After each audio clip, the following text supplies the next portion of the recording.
Dan menunggu, kita mulai saja ya. Assalamualaikum warahmatullahi wabarakatuh.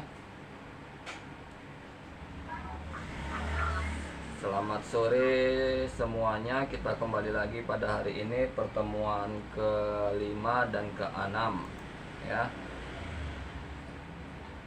Hari ini kita akan membahas materi filsafat Pancasila serta Pancasila sebagai sistem filsafat ya. Jadi dimintakan untuk 2 materi setiap apanya. Jadi kita usahakan untuk 2 materi juga. Yang minggu depan saya nggak ngerti ya. Besok saya ke kampus, coba saya tanya ya. Apakah minggu depan seharusnya kan pertemuan 7 dan 8. Pertemuan 7 itu masih zooming. Pertemuan 8-nya UTS. Itu gimana sistemnya? Apa kita zooming di sore hari, baru saya kasih UTS, kalian kerjakan di malam hari gitu? Gimana dengan dosen lain?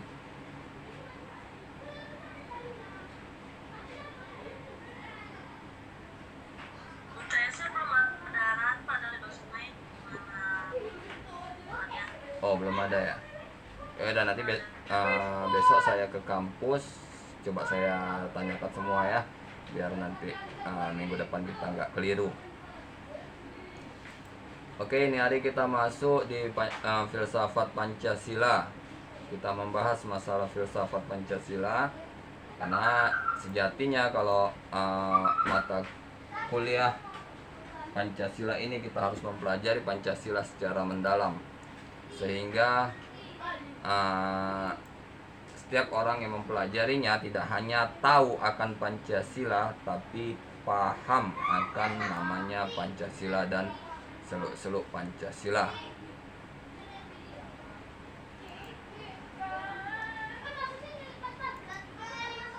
Sebentar ya. Weh, Bang Adik ngajar, weh.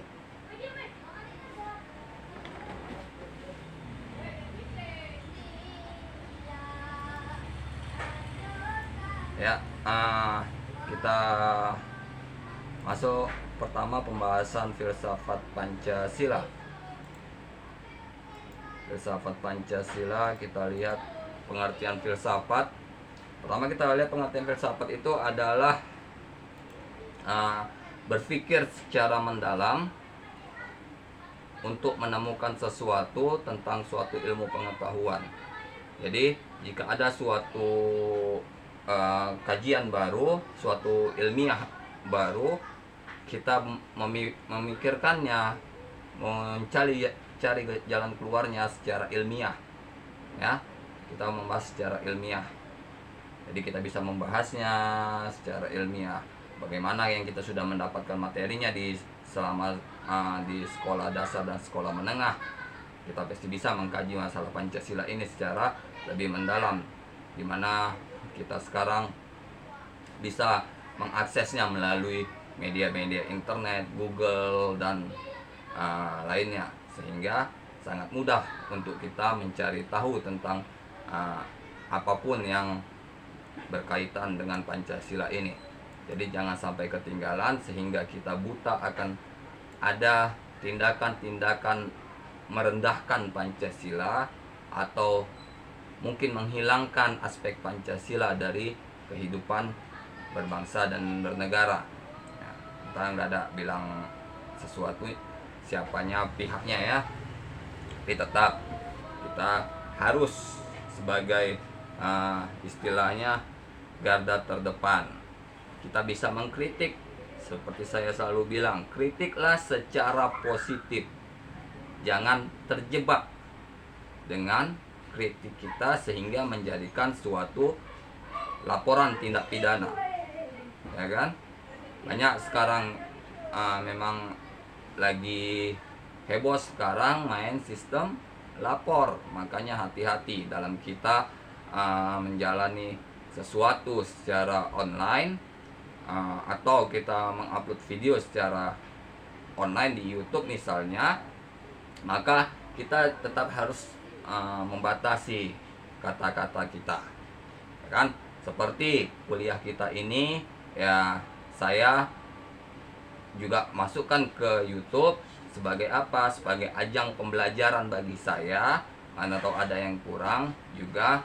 Jika kalian ingin melihatnya kembali, kalian bisa melihatnya di YouTube-nya, ya kan? Jadi kalian tidak tertinggal.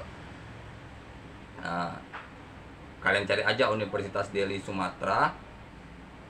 Nama YouTube lengkapnya Pejuang Keadilan Universitas Deli Sumatera. Nanti bisa kalian lihat itu setiap minggunya itu saya upload, supaya nanti kalian saat ujian pun, kalaupun tidak ada yang tidak mengerti, kalian bisa mengulang video saya itu, atau jika masih belum mengerti, kalian bisa menghubungi saya, bertanya kepada saya. Kita kembali ke apa? Jadi di dalam filsafat Pancasila ini ada 3 cabang utama ilmu yang dipelajari dalam filsafat ini. Yang pertama ontologis. Apa itu ontologis? Yaitu mempermasalahkan sesuatu yang ada. Ini mempermasalahkan sesuatu yang ada. Seperti apa? Contoh misalnya adanya sesuatu yang menyimpang tentang sesuatu hal. Misalnya kalau di hukum itu adanya pasal-pasal yang salah, kita bisa klarifikasi, atau yang tidak berkenan dengan apa. Ada suatu ilmu pengetahuan, penelitian baru. Kalau dalam masa sekarang, mungkin dalam masa COVID, banyaknya antibodi baru, sehingga banyak nih yang dipasarkan. Apa itu?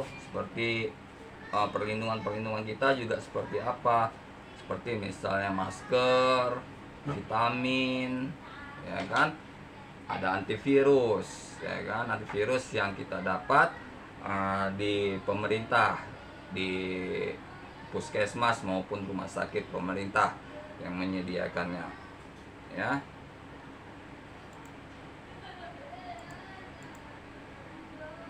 Ada juga epistemologis, yaitu pembahasan proses sebagai usaha mencari kebenaran.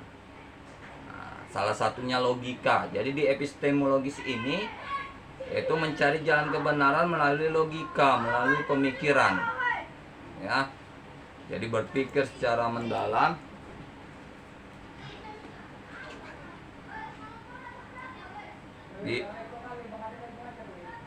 Jadi berpikir secara mendalam tentang apa yang ilmu pengetahuan yang ada, serta mengembangkannya menjadi suatu ilmu-ilmu baru yang mudah dan mudah dicerna orang. Seperti apa sekarang banyak, misalnya dalam ilmu kedokteran, banyak nih teori-teori baru. Mungkin ilmunya sama, ya, ilmunya sama, tapi ada teori-teori baru. Mau usah jauh ke kedokteran, dalam misalnya dunia sains, dalam matematika, ya kan? Setiap guru bimbel itu punya cara-cara tersendiri bagaimana suatu soal matematika atau suatu permasalahan matematika bisa diselesaikan secara cepat, ya kan? Nah, jadi yang di sini yang kita bicarakan itu tentang prosesnya. Hasil tetap sama, tapi prosesnya. Bagaimana prosesnya? Yang semula misalnya 5 hari bisa menjadi 3 hari. Itulah, ya. Jadi dipotong dia. Jadi prosesnya itu tidak lagi panjang, melainkan bisa diminimalisir. Kenapa orang ini sering dengan diminimalisir? Itu lebih kepada dengan banyaknya waktu yang terpakai untuk suatu proses, maka akan banyak biaya yang dikeluarkan. Contoh, dalam masa sekarang ini dalam pembuatan antivirus, ya kan? Banyak nih antivirus yang bisa diproduksi mungkin selama 6 bulan, 3 bulan. Ya, kita tidak tahu secara pasti, saya tidak bilang ya. Ini kan misalnya 6 bulan atau 3 bulan. Jangan pula nanti diklaim saya membilang secara 6 bulan atau 3 bulan. Ini kan sebagai contoh. Sebagai contoh, ya kan. Misalnya 6 bulan atau 3 bulan. Pasti kalau untuk keadaan darurat, pasti orang memilih yang 3 bulan. Tapi kalau hanya untuk antisipasi, pasti orang memilih yang 6 bulan, ya kan? Keadaan darurat misalnya seperti apa? Seperti yang di Cina sudah banyak yang terkena yang di awal-awal COVID, ya kan? Maka itu diambil jalannya yang 3 bulan, misalnya cepat, misalnya 3 bulan. Saya nggak tahu berapa pastinya, nanti orang-orang dunia kesehatan marah pula, ya kan, kalau saya pastikan 3 atau 6 bulan, ya kan. Orang-orang kesehatan laboratorium nanti bisa mengklaim saya berbicara tanpa data, ya kan. Saya ini tidak memastikan, sekali lagi saya tidak memastikan, saya hanya perumpamaan. Ada lagi filsafat secara aksiologi, yaitu mempermasalahkan tentang nilai yang melekat dan tidak terpisahkan. Mana ini? Nilai-nilai yang terlekat dalam suatu perbuatan, ya. Misalnya perbuatan baik, buruk, ya. Perbuatan apapun yang kita lakukan dalam kehidupan bermasyarakat pasti diingat orang, ya kan? Contohnya itu. Jadi kalau kita melakukan hal baik, orang akan ingat. Bahkan ingatnya itu kalau kita tidak rutin melakukan kebaikan hanya sebentar, ya. Tapi kalau kita melakukan kejahatan, walau sekecil apapun kejahatan yang kalian lakukan, sampai kapanpun orang akan mengingatnya. Nah, jadi yang kita ambil di sini apa? Nilainya. Nilainya di mana? Bahwa sesuatu yang baik itu akan susah mendapat nilai dari seseorang, nilai positif dari orang lain, ya, predikat dari orang lain, susah. Tapi kalau orang yang melakukan kejahatan seumur hidup itu diingat orang lain, ya. Contoh misalnya, nggak usah jauh-jauh, misalnya ya, kita hutang piutang ke tetangga. Kalau sesuai janji, misalnya kita janji 3 hari tidak dibayar, kalau udah lewat 3 hari lewat 2 atau 3 menit aja dari janjinya. Nanti misalnya saya bayar hari Kamis jam 1 siang, lewat 3 menit aja dari jam 1 siang, itu udah mulai diceritakannya ke orang. Nah, jadi kalau ini sempat terceritakan ke orang, ini kan inilah yang dibilang nilai buruk, nilai tidak baik itu. Maka inilah yang nanti yang akan diingat orang sampai kapanpun, ya. Apalagi kalau sudah mulai tersebar di lingkungan tempat tinggal kita, kan. Selanjutnya di sini apalagi ada aksiologi etika. Nah, ada yang bicarakan masalah etika tingkah laku, bagaimana seseorang berperilaku, ya kan. Kita mungkin bagi kita perilaku kita tidak salah, tapi bisa jadi perilaku kita menyinggung orang. Makanya kalau kalau kalian dalam suatu perkumpulan, forum, ataupun kalian duduk-duduk aja, kalau mulai cakap kita mulai menimbulkan perdebatan, lebih bagus kita merendah, kita mengalah, daripada kita terlibat perselisihan dengan lawan kita, ya kan. Nah, jadi selalu saya menyampaikan ke setiap orang, jika menghadapi masalah dalam suatu forum, dalam suatu rapat, lebih baik kita memberikan pendapat. Jangan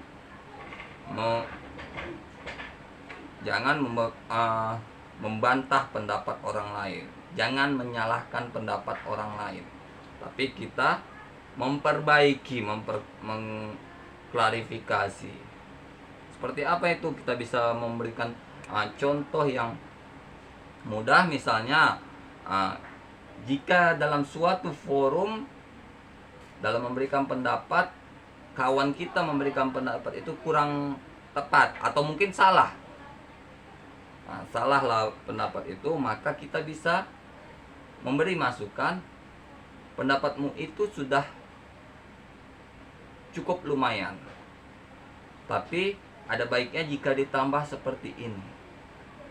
Jadi walaupun yang kita kasih masukan bertolak belakang dengan pendapat kawan kita itu, tidak terlalu menyakiti hati orang lain, tidak menghakimi orang lain. Ya. Dapatnya di sini nilainya ya. Jadi jangan suka kali kita menghakimi orang lain, walaupun memang sebetulnya ya dia salah, tapi ada baiknya kita menegurnya secara halus. Selanjutnya di manfaat filsafat yang pertama, untuk mencapai tujuan yang hakiki. Contohnya, yang mana yang sadar dengan pikirannya tidak hanya ingin mengerti, tapi dikembangkan mengerti untuk berbuat apa sebagai akan tercapai tujuan yang diharapkan. Nah, jadi manfaat filsafat ini untuk mencapai tujuan yang hakiki, tujuan yang sebenarnya. Ya. Bagaimana yang sadar itu akan pikirannya, ya kan? Nah, jadi bukan hanya dia ingin mengerti, tapi dikembangkan pengertiannya itu. Ya, jadi kalau kita ingin memberikan suatu pendapat, bukan kita ingin pendapat kita dibilang iya, dibilang benar oleh pihak lain, oleh kawan maupun lawan kita. Tapi bagaimana kita meyakinkan orang bahwa pendapat kita itu betul atau bisa dipakai. Ya. Jadi kita menjelaskan secara rinci apa pendapat kita. Secara rinci kita jelaskan satu persatu. Apa maksudnya? Tujuannya apa yang ingin dicapai dari pendapat yang kita masukkan. Kan nggak mungkin kita memberikan pendapat nggak ada tujuan, ya. Atau kalau kita memberikan pendapat hanya kosong saja, nggak mungkin. Mungkin kalian kalau yang ibu-ibu ini di perkumpulan ibu-ibu di lingkungannya, minimal itulah ada tuh ibu-ibu, mungkin ada lah ibu-ibu arisan, ya, mungkin ada. Kadang ini kan kalau membahas sesuatu sering terjadi gaduh. Nah, bagaimana kita sekarang yang sudah mengerti untuk mengalah? Mengalah bukan berarti kalah, tapi mengalah di sini untuk mencari jalan terbaik agar menghindari perselisihan. Kan nggak mau kita hanya gara-gara masalah sepele berantem, nggak cakapan seminggu, 2 minggu, mungkin sampai bulan depan tarikan arisan berikutnya. Kan bahaya itu, banyak itu yang gitu sepertinya, ya kan. Makanya hati-hati.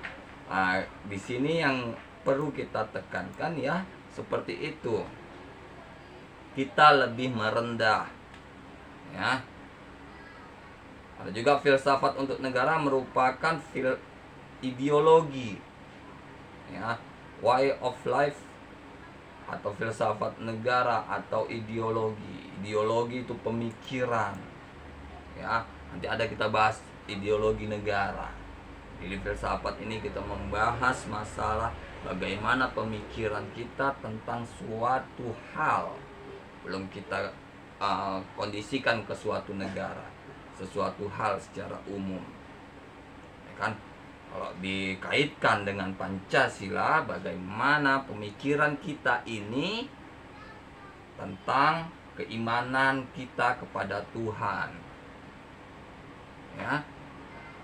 Bagaimana kita memanusiakan manusia, kan? Yang banyak ini kita sama binatang, mungkin sama kucing sayang banyak, ya kan, baik. Tapi sama manusia masih banyak yang minus. Contohnya apa? Mungkin pengemis. Kalau kita tidak mau mengasihi, jangan hina dia, jangan dicaci dia. Kita bisa minta maaf, dia pun akan pergi, nggak akan maksa, ya kan? Sinilah nilai-nilai itu dalam kehidupan kita sehari-hari. Jadi di sini ideologi merupakan nilai dasar dalam keyakinan nasional, jiwa dan kepribadian bangsa serta martabat nasional. Nah, jadi di sini lebih pada nilai dasar dalam keyakinan masyarakat secara nasional Indonesia, ya kan? Bagaimana keyakinan itu terhadap Pancasila bisa tumbuh, kan? Masyarakat peduli akan Pancasila, ya kan? Tidak abai. Nah, ya. Ini saya ngasih materinya satu, saya bahas. Kalau ada yang kalian tidak mengerti, kalian boleh sanggah, kalian boleh bertanya, ya. Hidupkan aja mic kalian, kalian boleh bertanya.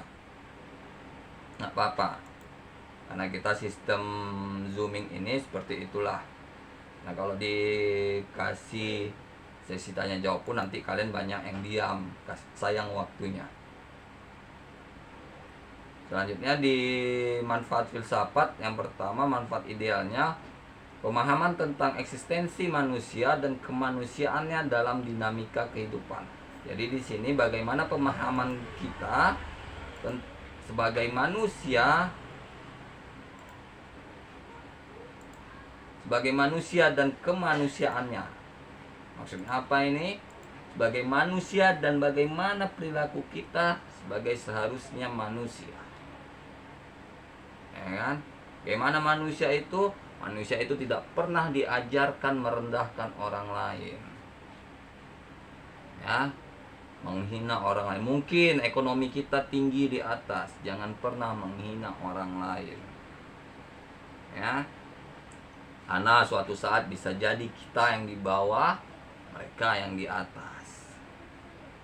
Ingat, kita masih mempercayai hukum karma pasti terjadi. Makanya kepada siapa saja kita berbuat baik, ya. Nggak ada kita dianjurkan untuk menjelek-jelekkan orang lain, ya kan?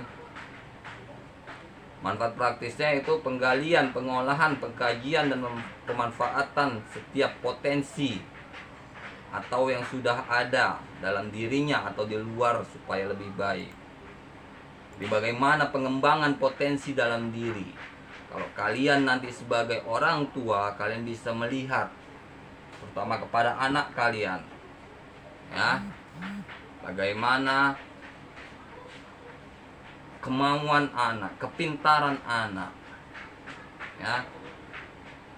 Kita tidak bisa memaksakan anak mengerti semua, ya, karena kalau kita memaksakan anak mengerti semua pelajaran sekolahnya, maka anak itu nanti bisa bingung, bisa stres. Mohon maaf, karena logika saja, ya. Murid-murid itu disuruh mengerti seluruh pelajaran di sekolahnya, tapi gurunya saja berbeda setiap mata pelajarannya, ya kan? Kenapa nggak adil? Ya, di sekolah dasar, sekolah menengah pertama, sekolah menengah atas, kenapa nggak adil? Kalau memang muridnya disuruh mengerti tentang pelajaran, seluruh pelajaran yang ada di sekolah itu, di SD, SMP, SMA itu, suruh mengerti dia semuanya, berarti setiap kelasnya satu guru mengajar seluruh mata pelajaran. Itu baru namanya adil, ya. Itu baru namanya gurunya bisa memberikan nilai kepada seorang anak tidak berhasil atau gagal. Makanya jangan, kalau ada guru-guru yang memberikan anak nilai gagal di sekolahnya, sekolah dasar, sekolah menengah dan segalanya, itu berarti si guru ini tidak paham akan kemampuan anaknya, anak didiknya ya. Nah, jadi kita di sini perlu mengkaji ya. Di sini filsafat ini pemikiran gimana kita mengkaji tentang kemungkinan seseorang, ya kan, kemauan seseorang akan sesuatu hal. Jadi kita nggak bisa nih ngarahkan suatu anak menyukai ini.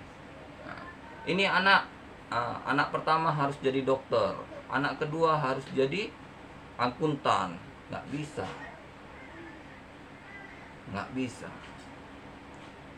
Kita bisa mewujudkan apa keinginan anak, kita dampingi anak di mana kemampuan si anak, ya kan?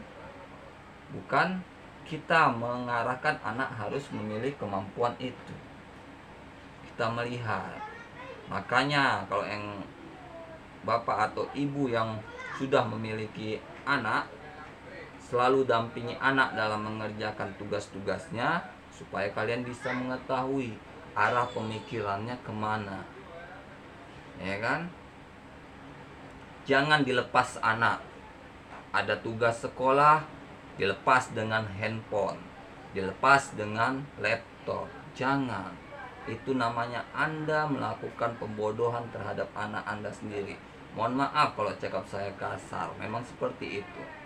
Kalau kalian, anak kalian ada PR, ada tugas, kalian hanya melepaskannya dengan handphone, apa gunanya Anda menyekolahkan anak Anda?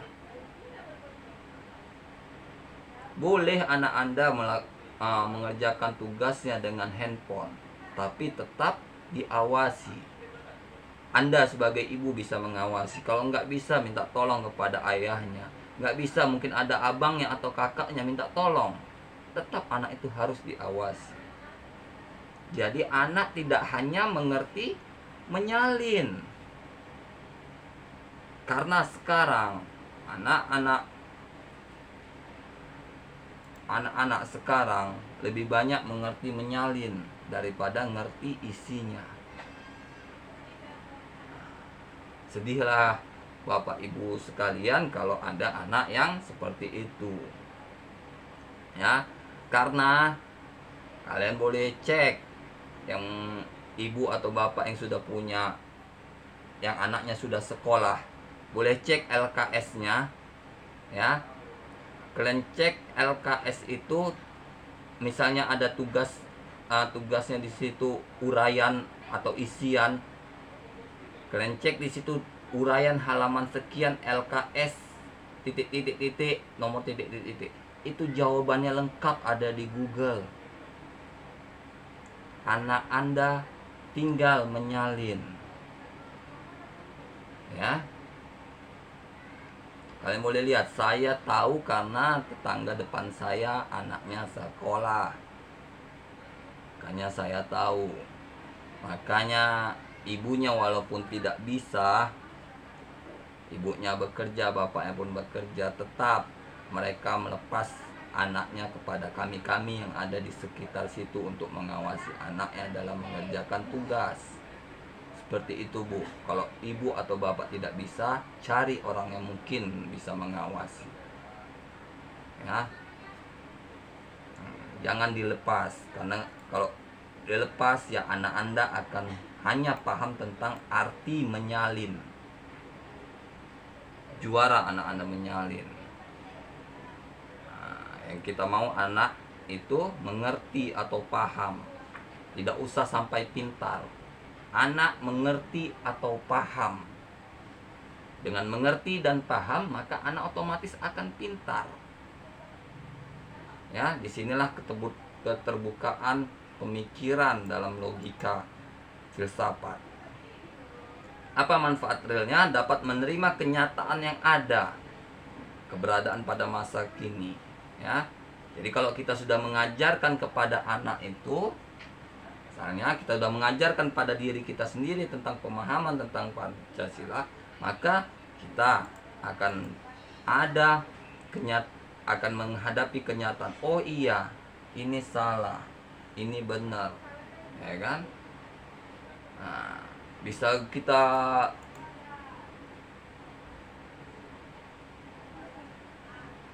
bisa kita bedakan mana yang salah dan benar untuk diterapkan dalam kehidupan, ya kan?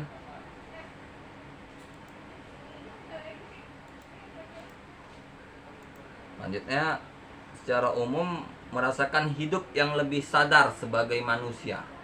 Jadi kalau kita sudah mengerti filsafat ini, kita sudah sadar sebagai manusia apa fungsi kita, ya, apa manfaat kita hidup. Apa cuman untuk makan minum, atau makan minum ibadah, hanya itu. Ya, kita tetap harus berusaha dalam hal apa? Mungkin pekerjaan, mungkin ibadahnya lebih ditingkatkan, ya kan? Banyak nih yang perlu ditingkatkan dalam kehidupan. Jadi mau jangan pernah ada keluar kata-kata memang sudah begini nasibnya, ya kan? Jadi tidak jatuh pada sifat jasmaniah, kurang berpikir. Jadi setelah mempelajari filsafat ini, jadi setiap permasalahan itu harus dipikirkan terlebih dahulu, baru dieksekusi. Ya, bukan eksekusi dulu, baru dipikirkan belakangan. Hati-hati, karena bisa jadi ada kesalahan yang kita ingin paparkan. Makanya setiap sesuatu kita materi, mungkin mau seminar, ya, sebelum kita seminarkan itu tetap kita koreksi dulu, ya. Kalau ada guru kita, ya, atau ada manajer kita di perusahaan atau segala macamnya, tetap kita harus konsultasi ke dia dulu, atau ada yang salah, ya. Tetap harus dikoreksi, jangan main eksekusi langsung. Selanjutnya, dengan hal itu kita membuat kita lebih cerdas dan tangkas dalam berpikir dan bertindak. Setelah berlatih melihat pandangan yang luas. Jadi setelah ini kita dapat melihat pandangan yang luas ke depan, apa-apa yang baik, ya kan, dalam pikiran, apa yang baik dalam tindakan, ya, tidak sembarangan lagi.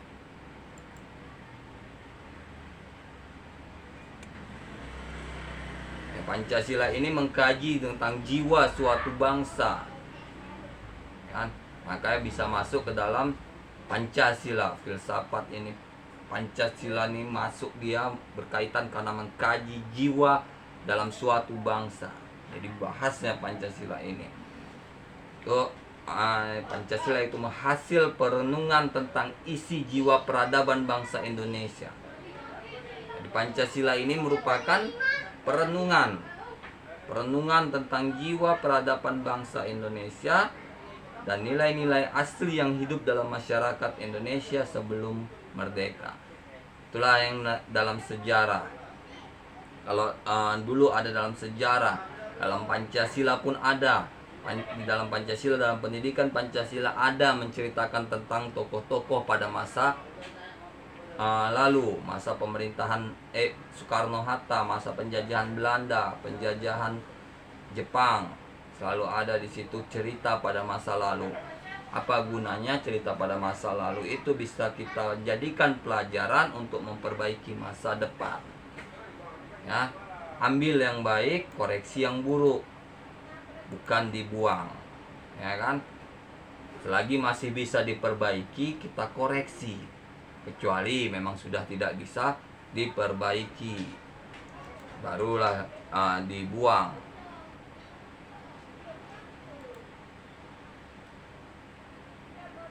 Ya.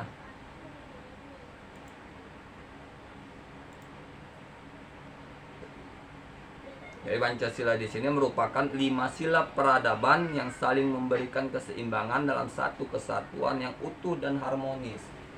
Jadi di sini sila-sila itu saling keterkaitan, ya kan, antara satu kesatuan dalam melindungi kehidupan kita. menjamin perlindungan terhadap kehidupan kita. Misalnya apa? Satu, ketuhanan yang Maha Esa. Apa itu? Menjamin seseorang meyakini akan satu Tuhan. Ya kan? Meyakini seseorang akan memiliki satu Tuhan. Kemanusiaan yang adil dan beradab, ini yang selalu saya bilangkan, memanusiakan manusia. Tidak ada lagi tidak diberlakukan lagi masanya pemburuan. Kalau bapak ibu memiliki pembantu di rumah, maka kerjakan dia sebagai manusia. Jangan dimarah-marahi, jangan dimaki, dicaci maki, bahkan dipukul. Ya, ada hukum yang melindungi dia. Makanya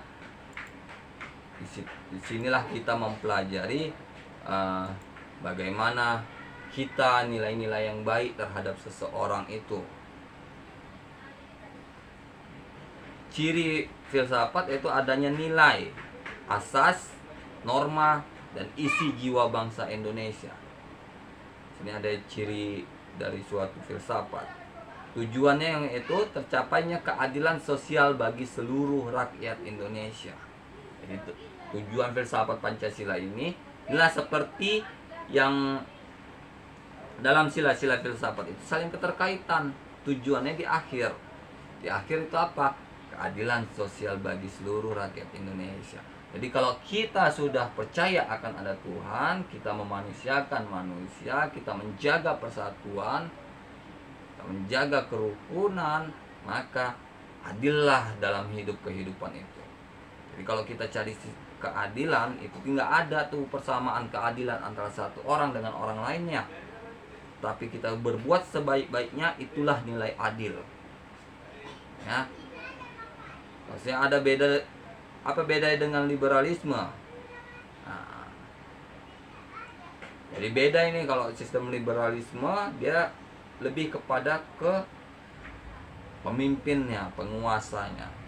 Itu berlaku di Amerika. Sosialisme berlaku di Rusia. Ada komunis berlaku di Tiongkok atau Republik Rakyat Cina.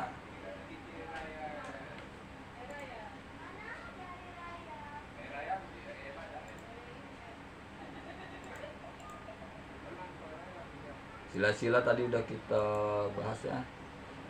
Jadi landasan ontologis, sifatnya hierarki dan berbentuk piramida. Hakikat adanya Tuhan adalah ada karena dirinya sendiri, ya kan? Jadi hakikat tentang adanya Tuhan itu berpulang kepada diri sendiri. Diri sendiri itu meyakini nggak akan adanya Tuhan. Jadi percuma satu aturan diterapkan kalau kita tidak meyakini, kan? Selanjutnya, manusia ada karena diciptakan Tuhan. Ini berkaitan dengan pasal 1, ya kan? Enggak ada tuh manusia yang keluar dari batu, ya kan? Atau tiba-tiba muncul.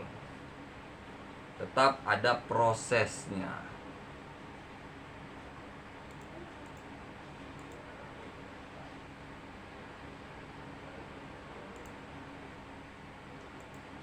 Selanjutnya, Pancasila sebagai sistem filsafat. Secara ontologis, kajian Pancasila sebagai filsafat dimaksudkan sebagai upaya untuk mengetahui hakikat dasar dari sila-sila Pancasila.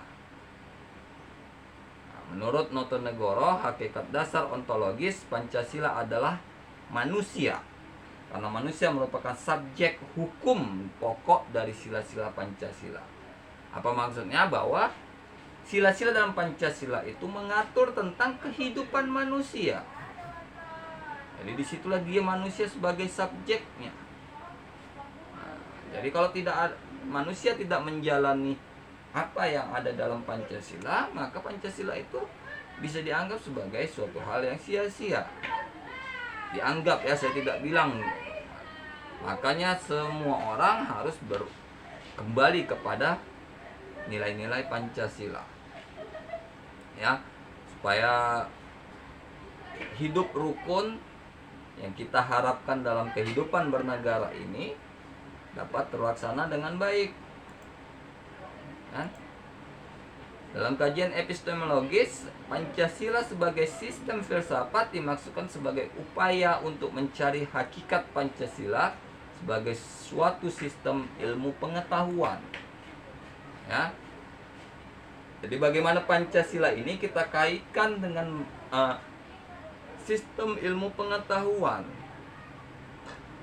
Ya, di mana sistem ilmu pengetahuan ini dapat kita kelola menjadi suatu kajian dalam sila-sila Pancasila. Di mana sila-sila Pancasila ini bisa kita kaji. Apa sih kaitannya sila-sila Pancasila ini dalam kehidupan kita? Kan? Karena selama ini kita tahunya Pancasila ya udah ada sila-silanya ada.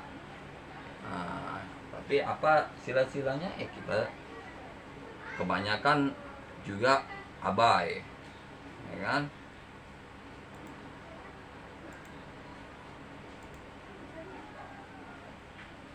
Kajian aksiologis filsafat Pancasila pada hakikatnya membahas tentang nilai praktis dan manfaat suatu pengetahuan tentang Pancasila. Kajian aksiologis filsafat Pancasila membahas tentang nilai praktis atau manfaat suatu pengetahuan Pancasila. Karena sila-sila Pancasila sebagai suatu sistem filsafat memiliki satu kesatuan dasar aksiologis. Jadi sila-sila Pancasila itu memiliki keterkaitan antara satu dengan yang lain. Tidak ada sila-sila Pancasila itu berdiri sendiri. Dia selalu keterkaitan dalam kehidupan masing-masing manusia masing-masing. Setiap manusia keterkaitannya di situ ada. Seperti saya sudah bilang, ketuhanan yang Maha Esa terkaitannya mana? Masalah iman. Ya, masalah kepercayaan. Kita tidak diminta percaya pada sesuatu hal tertentu, tapi kita diberi kebebasan untuk memilih agama sesuai apa yang kita yakini. Jadi tidak ada pemaksaan dalam negara ini. Dinamika Pancasila sebagai sistem filsafat. Pancasila sebagai sistem filsafat mengalami dinamika, yaitu pada era pemerintahan Soekarno, Pancasila sebagai sistem filsafat dikenal dengan istilah filosofis Grundslag. Gagasan tersebut merupakan perenungan filosofis Soekarno atas rencana berdirinya negara Indonesia merdeka. Jadi sistem filsafat ini sudah direncanakan dari jauh sebelum Indonesia itu merdeka oleh para tokoh-tokoh kita di masa lalu, terutama Presiden Soekarno. Ya. Dalam sidang-sidang sudah dibahas, dalam sidang BPUPKI pada tanggal 1 Juni 1945. Jadi belum lagi merdeka, 1 Juni 45. Kita Agustus 45 baru merdeka. Juli, Agustus, ada rentang 1 sampai 2 bulan sebelum merdeka. Ini sudah dibahas. Makanya betul-betul dibahas bagaimana Pancasila ini menjadi pelindung, menjadi dasar bagi masyarakat Indonesia. Pada era Soeharto, kedudukan Pancasila sebagai sistem filsafat berkembang ke arah yang lebih praktis. Yaitu dalam hal ini istilah yang lebih tepat adalah Weltanschauung, yaitu Pancasila tidak hanya bertujuan mencari kebenaran dan kebijaksanaan, tetapi juga digunakan untuk pedoman hidup sehari-hari. Kan? Inilah dalam masa Soeharto saja sudah kita diterapkan. Pancasila itu harus diterapkan dalam kehidupan sehari-hari supaya benar, supaya tidak melenceng. Ya.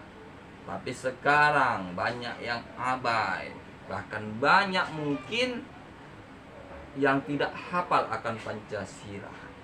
Kita nggak usah bilang kalau kita yang sudah tamat lama SMA.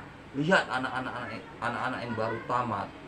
Seharusnya Pancasila itu mereka bacakan setiap Senin saat upacara, di mana mereka bisa tidak hafal akan Pancasila itu. Ya kan? Itu yang harus kita apakan. Kayak banyak yang abai. Pancasila menjadi penataran P4 pada era reformasi. Pancasila sebagai sistem filsafat kurang terdengar resonansinya, namun Pancasila sebagai sistem filsafat bergema dalam wacana akademik. Makanya kalau ini kita bilang bahwa Pancasila tidak terlalu terdengar di masyarakat kita, makanya selalu kita tekankan Pancasila ini di bidang akademik. Harusnya mulai dari tingkat sekolah dasar, sekolah menengah. Di sini kita hanya penekanan, pengerasan kepada kita supaya memahami tentang nilai-nilai Pancasila.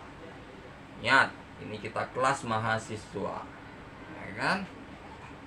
Tapi ini juga bisa kita ajarkan kepada anak-anak kita, pada anak-anak sekolah dasar.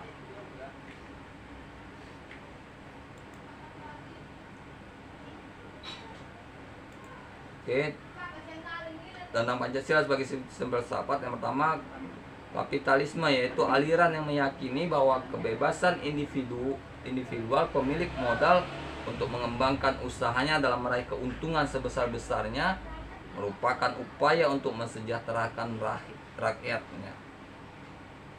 Nah, sistem kapitalis, kan? Bagaimana penguasa mencari keuntungan sebesar-besarnya dengan alasan, dengan dalih untuk mensejahterakan masyarakat. Yang kedua, komunis, yaitu sebuah paham yang muncul sebagai reaksi atas perkembangan kapitalisme sebagai produk masyarakat liberal. Ya, jadi di sini komunis merupakan aliran yang meyakini bahwa kepemilikan modal itu dikuasai oleh negara untuk kemakmuran rakyat secara merata. Salah satu bentuk tantangan komunis terhadap Pancasila sebagai sistem filsafat yaitu dominasi negara yang berlebihan sehingga dapat menghilangkan peran rakyat dalam kehidupan bernegara. Ya.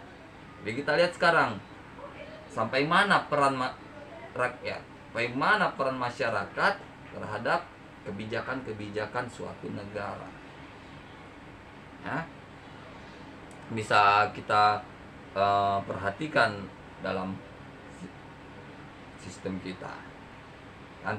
Gimana sistem itu berjalan, bagaimana Pancasila itu dapat berjalan, bagaimana nilai-nilai ketuhanan itu berjalan. Ya, gimana berjalannya, gimana kita dalam melakukan ibadah sesuai agama kita. Ya, jadi jaga belum, ya kan? Bagaimana setiap agama selalu mengajarkan tentang peduli dengan sesama, ya kan? Apa kita sudah menerapkannya? Ya, tidak ada agama yang melarang kita membantu orang lain, membantu orang susah. Gak ada, saya rasa, di agama manapun. Saya Islam, tidak ada, bahkan kita diwajibkan, ya kan? Kalau yang Islam diwajibkan, bahkan nilainya sangat tinggi. Di mana itu?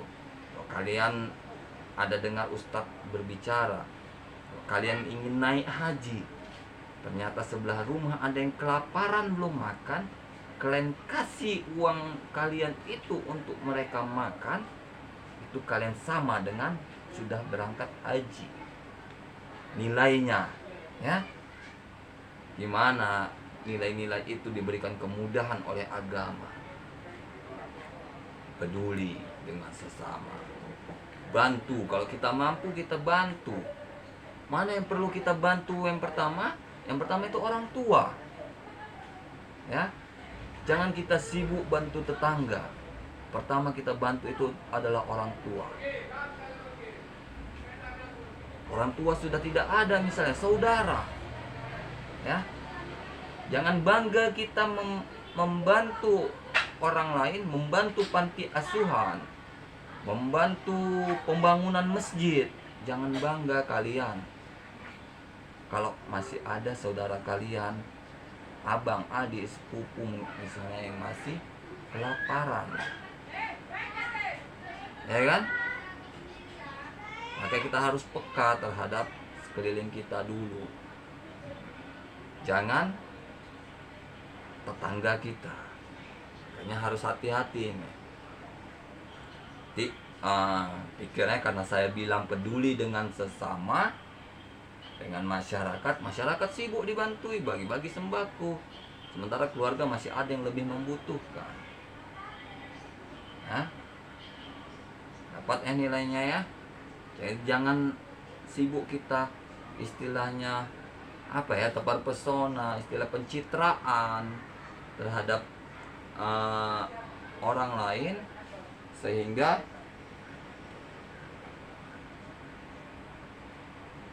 kita mengabaikan keluarga kita. Ya, hati-hati, karena dalam agama apapun harusnya itu tidak dibenarkan. Oke, materi kita sampai di sini hari ini terkait masalah filsafat Pancasila dan Pancasila sebagai sistem filsafat. Kalau ada yang ingin bertanya silakan. Kalau tidak, saya ingin memberikan tugas, karena tugas merupakan salah satu aspek penilaian dalam sistem perkuliahan kita, agar kalian pun membuatnya tidak terlalu terburu-buru, ya kan? Dapat dibuat secara lebih santai. Jadi tugasnya kalian membuat karya ilmiah tentang Pancasila. Apa itu nilai-nilai Pancasila atau apapun itu yang berkaitan dengan Pancasila. Buat karya ilmiahnya 20 halaman. Ya. 20 halaman. Tidak banyak. 20 halaman hanya isi ya. Jangan kalian hitung sama covernya. Kalau kalian hitung sama covernya, nilainya akan saya kurangi. Ya, kita sudah bilang di sini ya isinya. Nanti tidak usah kalian cetak, kirim saja via email ke saya. Nanti emailnya saya kasih tahu kalau kalian sudah mau mengirim, supaya tidak hilang dari saya kasih sekarang. Nanti tadi mana-mana kalian catat, kalian sibuk lagi nanya, ya kan? Kalian buat aja. Kalau kalian ilmiah itu selalu ada bab 1, bab 2, bab 3. Bab 1 pendahuluan, itu latar belakang. Bab kedua itu pembahasan dari permasalahan kalian. Bab 1A latar belakang. Bab 1B itu perumusan masalah. Nah, bisa sampai situ, bisa tambah tujuan, baru masuk ke bab 2. Di bab 2-nya bahaslah perumusan masalah yang kalian buat di bab 1B, ya kan? Nah, bab 3-nya itu kesimpulannya itu juga harus sejalan dengan bab 1B dan bab 2. Jadi antara bab 1B perumusan masalah, bab 2 pembahasan, dengan bab 3 itu harus sejalan. Jangan yang perumusan di mana, pembahasan di mana, kesimpulan di mana. Jadi karya ilmiah kalian pun jadi kemana-mana, ya kan? Kadang ada nih mahasiswa di prodi lain pun gitu. Nah, mungkin saking sibuknya ngambil dari internet. Boleh ngambil dari internet, tapi batas kalian ngambil dari internet itu 30% dari jumlah karya ilmiah kalian. Kalian bisa ngecek di Google, ada itu untuk ngecek tingkat plagiarismenya, ya. Supaya apa? Saya di sini meminta pemikiran kalian, ya. Bukan kalian copy paste bulat-bulat dari internet. Ya, kalau kalian copy paste bulat-bulat dari internet, anak-anak yang main di warnet umur 10 tahun ke bawah pun lebih jago mereka. Ya kan? Jadi di sini kan kita lebih meminta bagaimana pemikiran-pemikiran kita. Pemikiran kalian akan Pancasila ini, karena memang baru 3 kali kita tapi ya kalau dari tingkat sekolah dasar sudah terlampau banyak ya. Dari sekolah dasar udah 12 tahun kalian mempelajari Pancasila. Pasti ada nih unek-unek yang ingin kalian keluarkan. Ya kalian keluarkan dalam bentuk karya ilmiah. Apa yang ingin kalian bahas, kalian kaji. Yang keterkaitan dalam kehidupan pun bisa. Boleh. Nah, jadi pertemuan hari ini hanya 3 yang masuk ya. Ada Reza, ada Fatimah Zahra, ada Celia. Ya, yang lain tidak ada kabar karena prodi ini tidak ada buat grup bersama dengan dosennya ya. Nah, jadi kalian izin pun saya nggak tahu.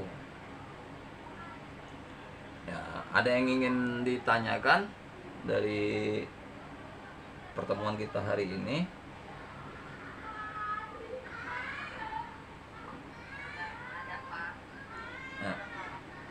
Ya, minggu lalu 4 orang ya, ini hari 3 orang.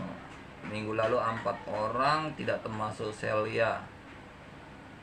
Ini 3 orang termasuk Celia, berarti yang minggu lalu masuk ini hari tidak masuk ada 2 orang. Sutini dan Rizkiana.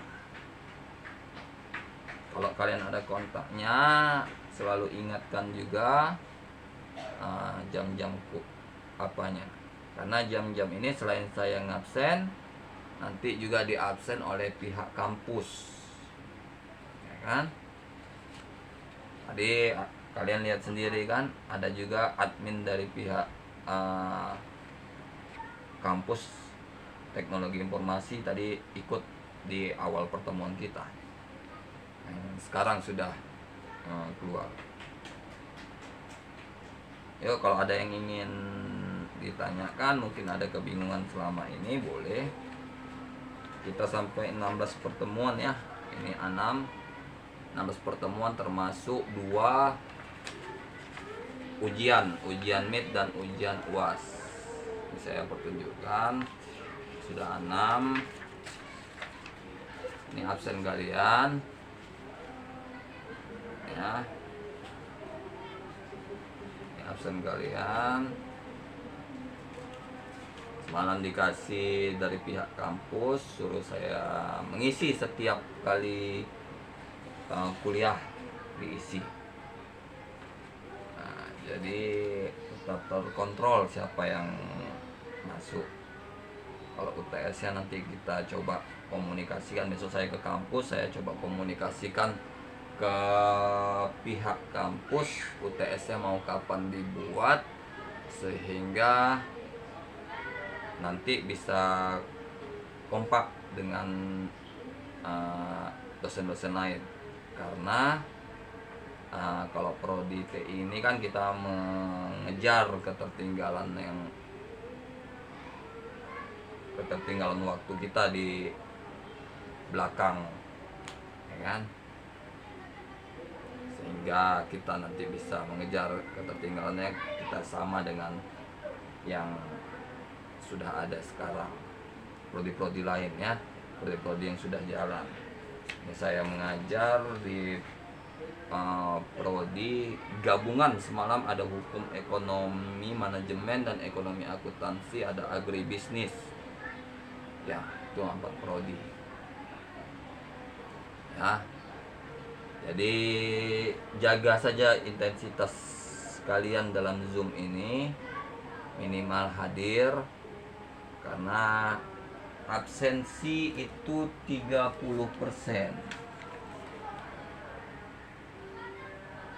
Coba ya.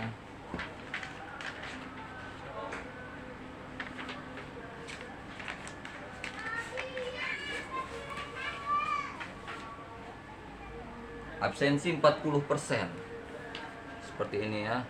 Ini anak dari prodi lain, absensi itu 40%.